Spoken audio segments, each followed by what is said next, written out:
ಜೀನಾಗೆ ಸಂಪಾದಕತ್ವದಲ್ಲಿ ಜಿಎನ್ಎಸ್ news ಸಾಗರ ಸುತ್ತದ ಆಚೆ ಈಚೆ ಸೋಮವಾರದ ನ್ಯೂಸ್ ಅಪ್ಡೇಟ್ಗೆ ತಮಗೆ ಸ್ವಾಗತ.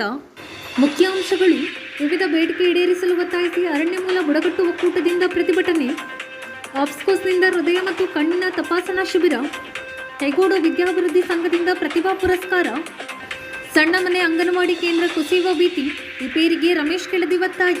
ಈಗ ಸುದ್ದಿಯ ವಿವರ. ಜಿಲ್ಲೆಯ ಆದಿವಾಸಿ ಬುಡಕಟ್ಟು ಸಮುದಾಯಗಳಿಗೆ ಪೌಷ್ಟಿಕ ಆಹಾರ, ಪಾರಂಪರಿಕ ಅರಣ್ಯ ಹಕ್ಕು, ಸಮುದಾಯ ಭವನ, ಅರಣ್ಯ ಉತ್ಪನ್ನಗಳನ್ನು ಸಂಗ್ರಹಿಸಿ ಮಾರಾಟ ಮಾಡಲು ಅವಕಾಶ ಕಲ್ಪಿಸುವಂತೆ ಒತ್ತಾಯಿಸಿ ಸೋಮವಾರ ಕರ್ನಾಟಕ ಅರಣ್ಯ ಮೂಲ ಬುಡಕಟ್ಟು ಒಕ್ಕೂಟದಿಂದ ಉಭಯ ಭಾಗಾಧಿಕಾರಿಗಳ ಮೂಲಕ ಮುಖ್ಯಮಂತ್ರಿಗಳಿಗೆ ಮನವಿ ಸಲ್ಲಿಸಲಾಯಿತು. ಪ್ರತಿಭಟನೆ ಉದ್ದೇಶಿಸಿ ರೈತ ಸಂಘದ ರಾಜ್ಯೋಪಾಧ್ಯಕ್ಷ ಶಿವಾನಂದ ಕುಗ್ವೆ, ಒಕ್ಕೂಟದ ರಾಜ್ಯಾಧ್ಯಕ್ಷ ಅಶೋಕ್ ಉಡುಪಿ, ಒಕ್ಕೂಟದ ಜಿಲ್ಲಾಧ್ಯಕ್ಷ ರಾಮಣ್ಣ ಹಸಲರು ಮಾತನಾಡಿದರು. ಈ ಸಂದರ್ಭದಲ್ಲಿ ಲಕ್ಷ್ಮಮ್ಮ ಹಿರೇಮನೆ, ಕಿರಣ್, ಸೀತಾರಾಮ್ ಕನ್ನಂಗಿ, ನಾಗರತ್ನ ಇನ್ನಿತರರು ಹಾಜರಿದ್ದರು. ರಾಜ್ಯ ಒಕ್ಕೂಟ ಇದು. ರಾಜ್ಯ ಒಕ್ಕೂಟದ ಸದಸ್ಯರು ಶಿವಮೊಗ್ಗ ಜಿಲ್ಲಾ, ಬೇರೆ ಬೇರೆ ಜಿಲ್ಲೆ ತಾಲೂಕಿನೆಲ್ಲ ಇದ್ದಾರೆ.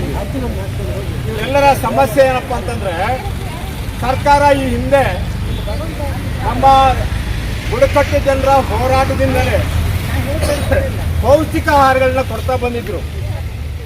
ಪೌಷ್ಟಿಕ ಆಹಾರವನ್ನು ಗುಡ್ಡಗಾಡು ಜನರಿಗೆ ಒಂದು 6 ತಿಂಗಳ ಕೊಡಬೇಕು ಅಂತ ಒಂದು ಹೋರಾಟವನ್ನು ನಡೆಸಿ ಅದನ್ನು ಮಂಜೂರು ಕೂಡ ಮಾಡಿಸಿದ್ರು.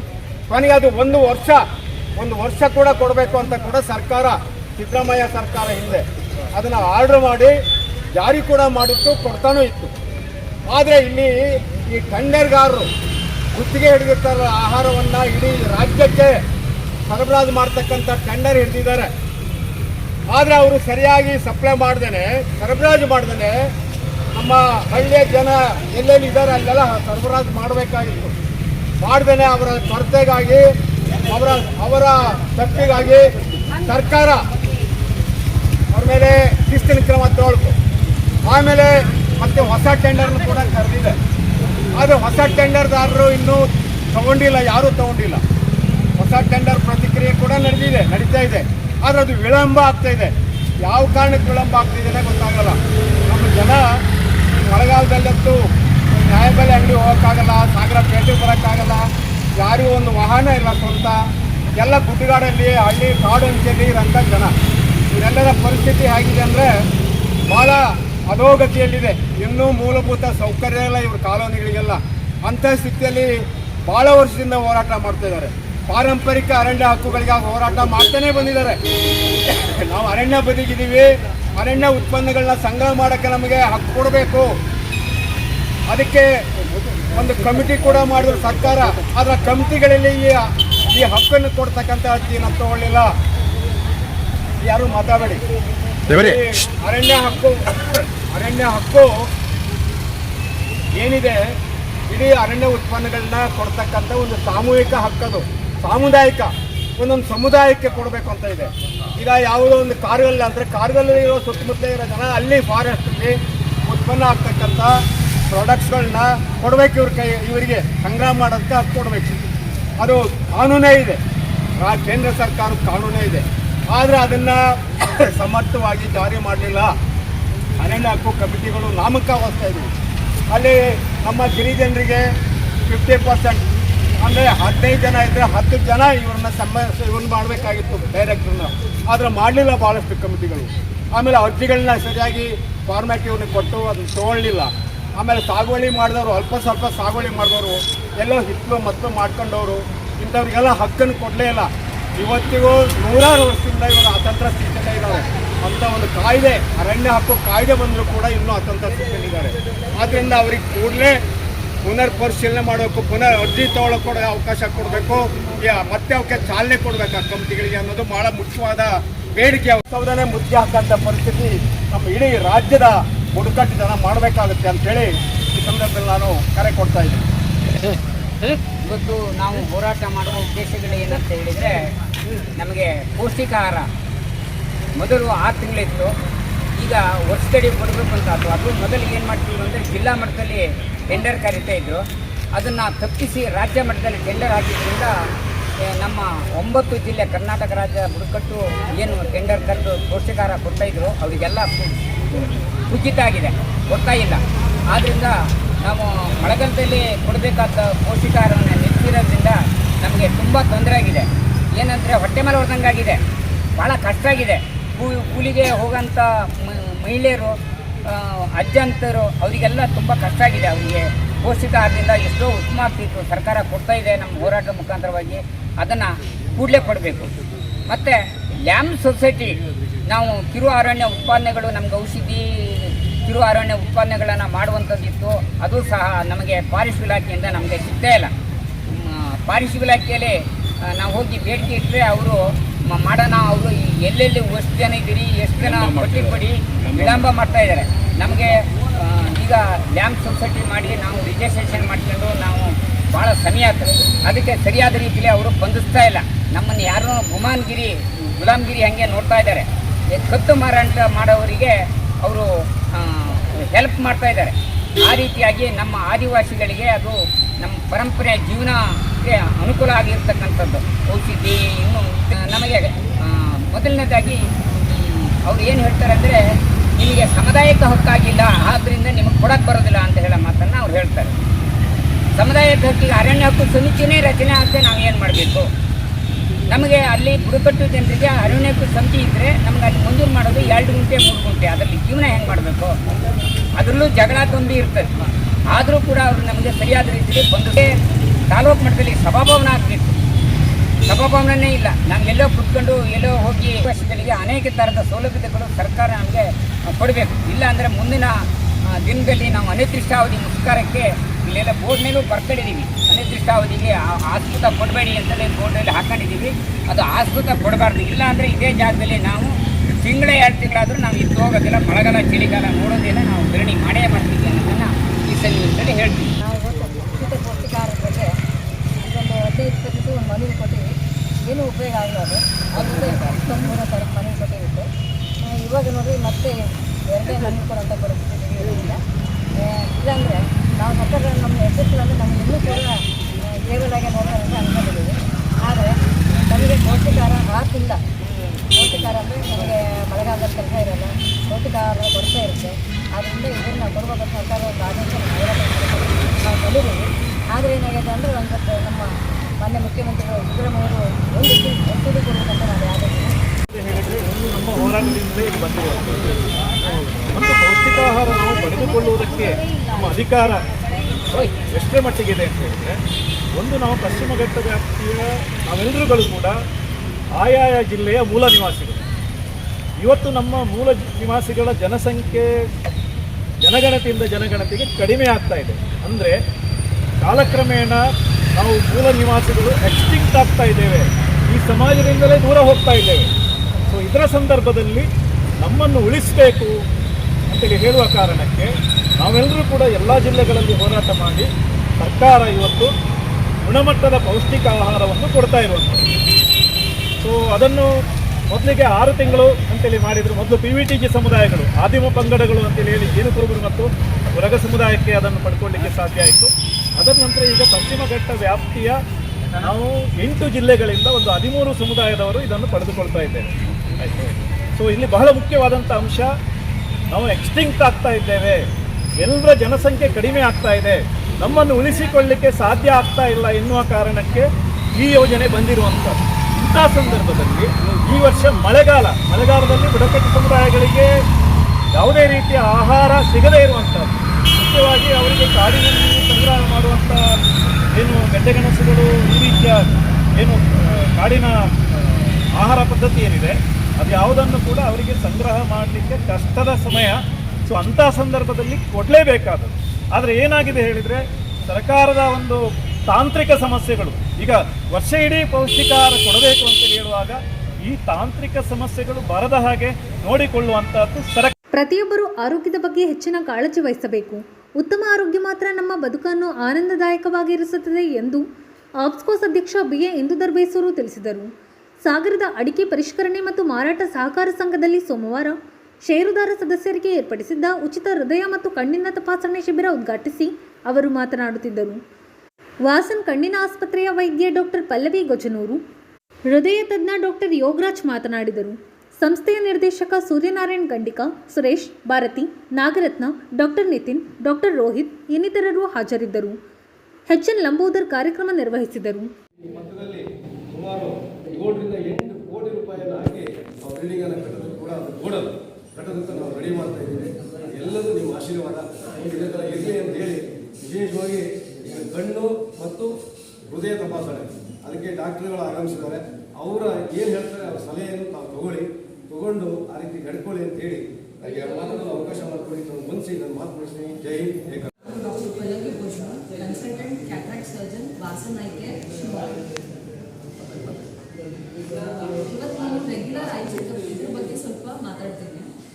ದೇವರು ನಮಗೆ 2 ಅಮೂಲ್ಯವಾದ ಕಣ್ಣುಗಳನ್ನು ಕೊಟ್ಟಿದ್ದಾರೆ. ಈ ಕಣ್ಣುಗಳ ಮುಖಾಂತರವೇ ನಾವು ಸುಂದರ ಜಗತ್ತನ್ನು ನೋಡಬಹುದು. ಅದಕ್ಕಾಗಿ ನಾವು ಈ ಕಣ್ಣುಗಳ ಬಗ್ಗೆ ನಿರ್ಲಕ್ಷಣೆ ಮಾಡಬಾರದು. ಯಾವುದೇ ಚಿಕ್ಕ ಕಣ್ಣಿನ ತೊಂದರೆ ಇದ್ರೂ ಕೂಡ ಸಮಯಕ್ಕೆ ಸರಿಯಾಗಿ ಕಣ್ಣಿನ ತಜ್ಞರ ಸಂಪರ್ಕಿಸಬೇಕು. ಯಾವುದು ದೊಡ್ಡ ತೊಂದರೆ ಆಗುವವರೆಗೂ ವೇಟ್ ಮಾಡಬಾರದು. ವರ್ಷಕ್ಕೊಮ್ಮೆ ನಿಯಮಿತವಾಗಿ ಕಣ್ಣಿನ ತಪಾಸಣೆ ಮಾಡ್ಕೋಬೇಕು. ಕಣ್ಣಿನ ತೊಂದರೆ ಇಲ್ಲ ಅಂತಂದ್ರೂ ವರ್ಷಕ್ಕೊಮ್ಮೆ ತಪಾಸಣೆ ಮಾಡ್ಕೋಬೇಕು. Glaucoma, hypertensive retinopathy, diabetic retinopathy ಅಂದರೆ ಶುಗರ್ ಮತ್ತು ಬಿಪಿಯಿಂದ ಕಣ್ಣಿನ ನರ ಇನ್ವಾಲ್ವ್ ಆಗಿರುವ ಕಾಯಿಲೆಗಳು ಮತ್ತು ಕಣ್ಣಿನ ಪೊರೆ, ಈ ಎಲ್ಲ ಕಾಯಿಲೆಗಳಲ್ಲಿ ಅರ್ಲಿ ಸ್ಟೇಜಸಲ್ಲಿ ಯಾವ ಲಕ್ಷಣಗಳು ಕಾಣೋದಿಲ್ಲ. ಆದರೆ ತಪಾಸಣೆ ಮಾಡುವುದರಿಂದ ಈ ಕಾಯಿಲೆಗಳನ್ನು ನಾವು ಬೇಗ ಗುರುತಿಸಿ ಅದಕ್ಕೆ ತಕ್ಕಂತೆ ಟ್ರೀಟ್ಮೆಂಟ್ ನೀಡಬಹುದು. ಆಮೇಲೆ ಶಾಲೆಗೆ ಹೋಗುವ ಮಕ್ಕಳು ಮತ್ತು 40 ವರ್ಷ ಮೇಲೆ ಇದ್ದ ಜನರಿಗೆ ನೀವು ಇಯರ್ಲಿ ಆ್ಯನ್ಯುವಲಿ ನೀವು ಪರೀಕ್ಷೆ ಮಾಡ್ಕೋಬೇಕು. ಯಾಕಂದರೆ ಇಂದು ಒಂದು ಕಣ್ಣಿನ ಪರೀಕ್ಷೆಯಿಂದ ನೀವು ನಿಮ್ಮ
ಯುವ ಪೀಳಿಗೆಗೆ ಉದ್ಯೋಗ ಪಡೆಯುವ ಅವಕಾಶ ಸಾಕಷ್ಟಿದ್ದು ಅದಕ್ಕೆ ಪೂರಕವಾದ ಕೌಶಲ್ಯ ತರಬೇತಿ ಪಡೆಯಲು ಸಹ ಪೂರಕ ವಾತಾವರಣ ಇದೆ ಎಂದು ವಿಧಾನ ಪರಿಷತ್ ಸದಸ್ಯ ಡಾಕ್ಟರ್ ಧನಂಜಯ ಸರ್ಜಿ ತಿಳಿಸಿದರು.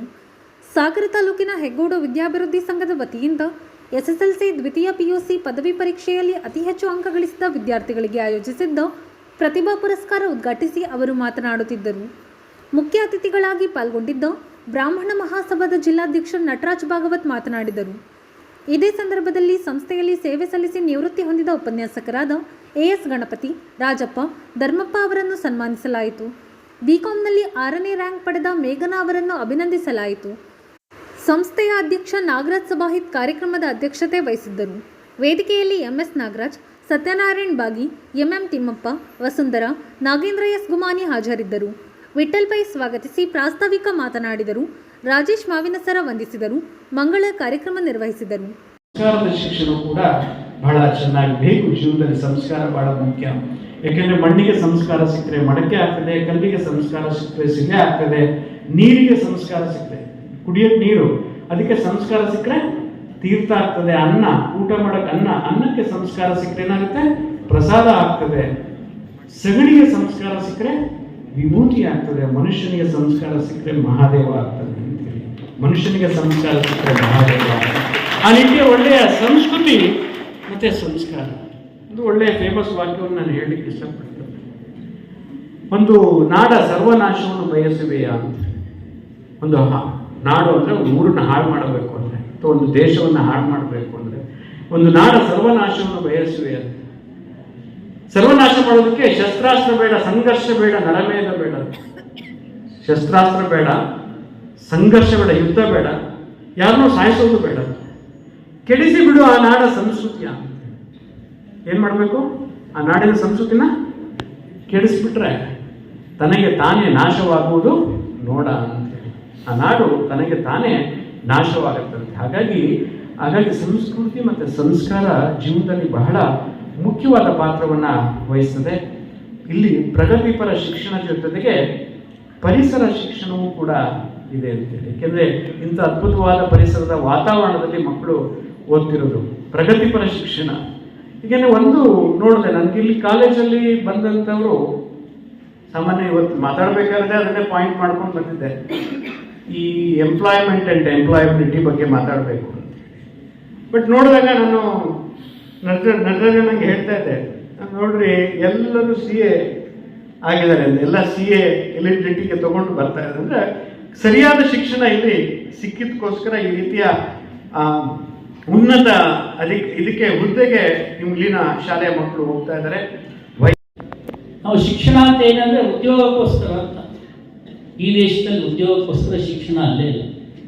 ಈ ದೇಶದ ಮನಸ್ಥಿತಿ ಹೇಗಿದೆ ಅಂದರೆ ವ್ಯಕ್ತಿಯ ವ್ಯಕ್ತಿತ್ವವನ್ನು ರೂಪಿಸುವಂಥದ್ದು ಶಿಕ್ಷಣದ ವ್ಯವಸ್ಥೆ. ಆದರೆ ಆ ರೀತಿ ಶಿಕ್ಷಣವನ್ನು ಕೊಡ್ಲಿಕ್ಕೆ ಆಗ್ತಾ ಇಲ್ಲ. ಇವತ್ತೆಲ್ಲ ಕೆರಿಯರ್ ಓರಿಯೆಂಟೆಡ್. ನಮ್ಮ ಡಾಕ್ಟರ್ ಹೇಳಿದ್ರು ಇವತ್ತಿನ ಅನಿವಾರ್ಯತೆ ಅದು. ಮುಗಿತಿದ್ದ ಹಾಗೆ ನಾವು ಉದ್ಯೋಗವನ್ನು ಗಳಿಸ್ಬೇಕು ಅಂತ. ಅಂದರೆ ತಂದೆ ತಾಯಿಗಳು ಒಂದು ಜೀವನವನ್ನು ಏನು ರೀತಿ ನಡೆಸ್ಕೊಂಡು ಬಂದರು, ಆ ಜೀವನ ಪರಂಪರೆ ಮುಂದಕ್ಕೆ ಆಗೋದಿಲ್ಲ, ಅದು ಬದುಕಲಿಕ್ಕೆ ಆಗೋದೇ ಇಲ್ಲ ಅನ್ನೋ ನಿರ್ಧಾರವನ್ನು ತಂದೆ ತಾಯಿಗಳು ಮಾಡಿಬಿಡ್ತಾರೆ. ಹಾಗಾಗಿ ನಾನೆಲ್ಲ ಕಷ್ಟಪಟ್ಟಿದ್ದಾಯಿತು, ನನ್ನ ಮಕ್ಕಳು ಕಷ್ಟಪಡೋದು ಬೇಡ ಅಂತ ಹೇಳಿ ಎಲ್ಲರೂ ಯೋಚನೆ ಮಾಡ್ತಾರೆ. ಆದರೆ ಇದು ಬಹಳ ಗಂಭೀರವಾಗಿ ಮಾಡ್ತಿರೋಂಥ ಒಂದು ಲೋಪ. ನಾವು ಕಷ್ಟಪಟ್ಟಿರೋ ಕಾರಣಕ್ಕಾಗಿ ನಾವು ಒಂದು ಸ್ಥಿತಿಗೆ ಬಂದಿದ್ದೀವಿ, ಮಕ್ಕಳನ್ನೊಂದು ಸ್ಥಿತಿಗೆ ತಲುಪಿಸ್ತಾ ಇದ್ದೀವಿ. ಹಾಗಾಗಿ ಕಷ್ಟದ ಒಂದು ಕಲ್ಪನೆ ನಮಗಿರೋ ಕಾರಣಕ್ಕಾಗಿ ಆ ಸುಖದ ಕಲ್ಪನೆಯು ನಮಗೆ ಬರುತ್ತೆ. ಯಾವ ವ್ಯಕ್ತಿ ಕತ್ತಲನ್ನು ನೋಡ್ತಾನೆ ಅವನಿಗೆ ಬೆಳಕಿನ ಮಹತ್ವ ಬರ್ತದೆ. 24 ಗಂಟೆ ಬೆಳಕೆ ಇದ್ರೆ ಆ ದೇಶದಲ್ಲಿ, ಆ ಪ್ರದೇಶದಲ್ಲಿ ಬೆಳಕಿನ ಮಹತ್ವನೇ ಸಿಗೋದಿಲ್ಲ. ಹಾಗಾಗಿ ನಾವು ಕತ್ತಲಿನಿಂದ ಬೆಳಕಿನ ಕಡೆ ಹೋಗ್ಬೇಕಾದ್ರೆ ಕಷ್ಟವನ್ನು ಸಹಿಸಿಕೊಳ್ಳುವಂಥ ಸ್ವಭಾವ ಬೇಕು. ಪ್ಲಸ್ ಎಷ್ಟು ಸಣ್ಣ ಸಣ್ಣ ಮಕ್ಕಳುಗಳು ಸುಸೈಡ್ ಅಟೆಂಪ್ಟ್ ಮಾಡೋದಿರ್ಬೋದು, ಡ್ರಗ್ ಅಡಿಕ್ಟ್ ಆಗಿ ಪೇರೆಂಟ್ಸ್ಗಳನ್ನೇ ಕೊಲ್ಲುವಂಥದ್ದಿರ್ಬೋದು. ಇಡೀ ಕುಟುಂಬ ವ್ಯವಸ್ಥೆಗಳು ಸಣ್ಣ ಯೌವನದಲ್ಲಿ ಸಣ್ಣ ಸಣ್ಣ ವಿಚಾರಕ್ಕೆ ಡೈವರ್ಸ್ಗಳು. ನನಗೆ ಅನೇಕ ಈ ಡೈವರ್ಸ್ ಕೇಸ್ಗಳನ್ನು ಹ್ಯಾಂಡಲ್ ಮಾಡುವಂಥದ್ದೇ ಕೆಲಸ ಆಗಿದೆ ಸಮಾಜದ ಅಧ್ಯಕ್ಷನಲ್ಲಿ. ಇಂಥ ಒಂದು ಗಂಭೀರ ಸ್ವರೂಪ ಬಂದಾಗ ಮನುಷ್ಯನಾಗಿ ನಾವು ಹುಟ್ಟಿ ಮಾಡಬೇಕಾಗಿರೋದೇ ನಾವು ಕೇವಲ ಶಿಕ್ಷಣ, ಉದ್ಯೋಗ, ಇದಕ್ಕೋಸ್ಕರ ಮನುಷ್ಯನ. ಹಿಂದಿನ ಒಂದು ಸುಭಾಷಿತದಲ್ಲಿ ಹೇಳ್ತಾರೆ, ಈ ಮನುಷ್ಯನಿಗೂ ಮತ್ತು ಪ್ರಾಣಿಗೂ ಏನು ವ್ಯತ್ಯಾಸ ಅಂತ. ಮನುಷ್ಯನು ಪ್ರಾಣಿಗೂ ಸಹ ಆಹಾರಕ್ಕೆ, ವಂಶಾಭಿವೃದ್ಧಿಗೆ, ಭಯಕ್ಕೆ, ನಿದ್ರೆ, ಆಹಾರ ನಿದ್ರಾ ಭಯಮೈತು ನಂಚ ಸಮಾನಮೇತತ್ ಪಶುಭಿರ್ ನರಾಣ ಧರ್ಮೋ ಹಿ ಏಕೋ ಅಧಿಕೋ ವಿಶೇಷ ಧರ್ಮೋ ವಿಹೀನ ಪಶುಭಿರ್ ಸಮಾನ ಅಂತ. ಆಹಾರ, ನಿದ್ರೆ, ಭಯ, ವಂಶಾಭಿವೃದ್ಧಿ ಇದು ಮನುಷ್ಯ ಮತ್ತು ಪ್ರಾಣಿಗಳಲ್ಲಿ ಇರೋದ್ರ ಸಮಾನನೇ. ಆದರೆ ಧರ್ಮ ಅನ್ನೋಂಥ ಒಂದು ವಿಚಾರ ಇದೆಯಲ್ಲ, ಆ ವಿಚಾರದ ಅಡಿಯಲ್ಲಿ ಏನು ಮನುಷ್ಯ ರೂಪುಗೊಳ್ತಾನೆ, ಅದು ಮನುಷ್ಯ ಮತ್ತು ಪ್ರಾಣಿಗಿರುವಂಥ ವ್ಯತ್ಯಾಸ. ಹಾಗೆ ಧರ್ಮ ಅಂದರೆ ಏನು? ಅದು ಇವತ್ತು ನಮ್ಮ ಶಿಕ್ಷಣದ ಭಾಗದಿಂದ ಹೊರಟೋಗ್ಬಿಟ್ಟಿದೆ. ಯಾಕೆ ನಾವು ಸೆಕ್ಯುಲರ್ ಸ್ಟೇಟ್, ಧರ್ಮ ನಿರಪೇಕ್ಷ ರಾಷ್ಟ್ರವನ್ನು ನಿರ್ಮಾಣ ಮಾಡ್ಕೊಂಡ್ಬಿಟ್ಟಿದ್ವಿ. ಧರ್ಮ ಅಂದರೆ ಕರ್ತವ್ಯ. ಹಾಗಾಗಿ ನಮ್ಗೆ ಯಾರಿಗೂ ಕರ್ತವ್ಯ ಅನ್ನೋದಿಲ್ಲ, ಎಲ್ಲ ರೈಟ್ಸ್.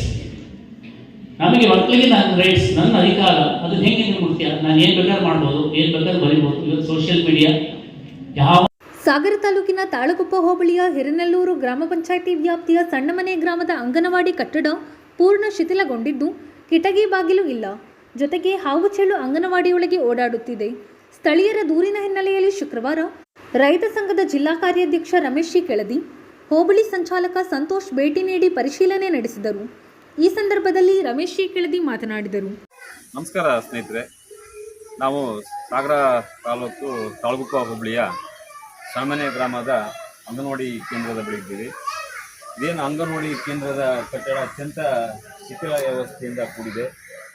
ಈ ಗ್ರಾಮಸ್ಥರು ಅಥವಾ ಪೋಷಕರು ಸೇರಿ ಮನೆ ದಿವಸ ಎಲ್ಲ, ನಿಮ್ಮ ಹೆಸರೇನಮ್ಮ? ರತ್ನಮ್ಮ. ಇವರೆಲ್ಲ ಸೇರಿಕೊಂಡು ಅಪಾಯದ ಸ್ಥಿತಿಯಲ್ಲಿ ಕುಸಿದು ಬೀಳುವಂಥ ಸ್ಥಿತಿಯಲ್ಲಿತ್ತು. ಮೇಲ್ಛಾವಣಿ ಟಾರ್ಪಲ್ ಹಾಕಿ ತಾತ್ಕಾಲಿಕವಾಗಿ ಸರಿ ಮಾಡಿದ್ದಾರೆ. ಈ ಕ್ಷೇತ್ರ ಸೊರಬ ಕಾನ್ಸ್ಟಿಟ್ಯೂಷನ್ಗೆ ಸೇರುತ್ತೆ. ಈ ಕ್ಷೇತ್ರದ ಶಾಸಕರೇ ಶಿಕ್ಷಣ ಆಗಿದ್ದರು. ಅವರ ಕ್ಷೇತ್ರದಲ್ಲೇ ಈ ರೀತಿ ಶಿಥಿಲ ವ್ಯವಸ್ಥೆ ಕಟ್ಟಡಗಳು ಮತ್ತು ಮಕ್ಕಳು ಅಪಾಯದಿಂದ ಬದುಕುವಂಥ ಸ್ಥಿತಿ ಉಂಟಾಗಿದೆ. ಈ ಓಪನ್ ಕಿಟಕಿಗಳಿದ್ದಾವೆ. ಈ ಕಿಟಕಿಗೆ ಒಂದು ಮೆಸ್ಸನ್ನು ಹಾಕುವಂಥ ಪ್ರಕ್ರಿಯೆ ಇಲ್ಲ. ಹಾವು ಚೇಳುಗಳು ಹೊರಗೆ ಬಂದು ಮಕ್ಕಳು ಅಪಾಯದಲ್ಲಿದ್ದಾವೆ. ಮಕ್ಕಳು ಶಾಲೆಗೆ ಮಕ್ಕಳನ್ನ ಕಳಿಸೋಕ್ಕೂ ಆತಂಕ ಪಡ್ತಿದ್ದಾರೆ. ಕೂಡಲೇ ಸಂಬಂಧಪಟ್ಟ ಅಧಿಕಾರಿಗಳು ಏನು ಶಿಥಿಲ ವ್ಯವಸ್ಥೆ ಇರುವ ಛಾವಣಿಯನ್ನು ದುರಸ್ತಿಪಡಿಸಬೇಕು. ಅಲ್ಲಿವರೆಗೂ ಬೇರೆ ಕಟ್ಟಡಕ್ಕೆ ಮಕ್ಕಳನ್ನ ಸ್ಥಳಾಂತರ ಮಾಡಿ ಜೋಪಾನ ಮಾಡಿ. ಇದು ಸೋಮವಾರದ ಸಮಗ್ರ ಸುದ್ದಿ. ನಿರಂತರ ಸುದ್ದಿಗಾಗಿ ನೋಡ್ತಾ ಇರಿ GNS ನ್ಯೂಸ್. ನಮಸ್ಕಾರ.